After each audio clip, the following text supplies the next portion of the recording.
My name is Hannah Rothschild, and I've written a book called The Baroness, The Search for Nika, the Rebellious Rothschild. My great-aunt Nika was born in 1913 into the Rothschild family at its zenith, if you like, when it was at its most powerful. She was expected to do what every other young Rothschild did, which was to get married, have babies, live happily ever after. And things didn't quite work out that way. She did get married and she had 5 children, but the war, the Second World War, came along. And that, of course, changed everything and everybody. And when she started hearing about what had happened to her close relations, a lot of them, for example, died in the Holocaust, she then thought, I can't just sit at home and, knit bed socks or, look after the children. She wanted an active role. So she got on a plane to Africa and she joined the Free French.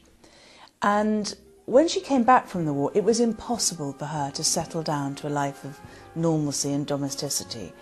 And of course, she'd been without her children throughout the war, so she was really kind of distanced from the role of motherhood.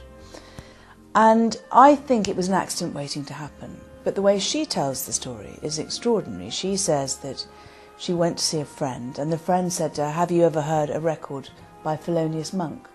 And she said, "Well, I've never heard of Thelonious Monk." And the guy put the record on the turntable. And for her, it was like a vinyl version of a spell being cast.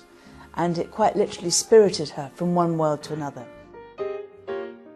So she arrives in New York in the early 1950s, and although she can't meet Thelonious Monk because he'd lost his cabaret card and the right to play, what she can do is meet everyone else, because at that time all the jazz musicians were playing on 52nd Street. And in one night you'd hear Art Tatum, Charlie Parker, the whole lot. They were all there, Miles Davis, Dizzy Gillespie.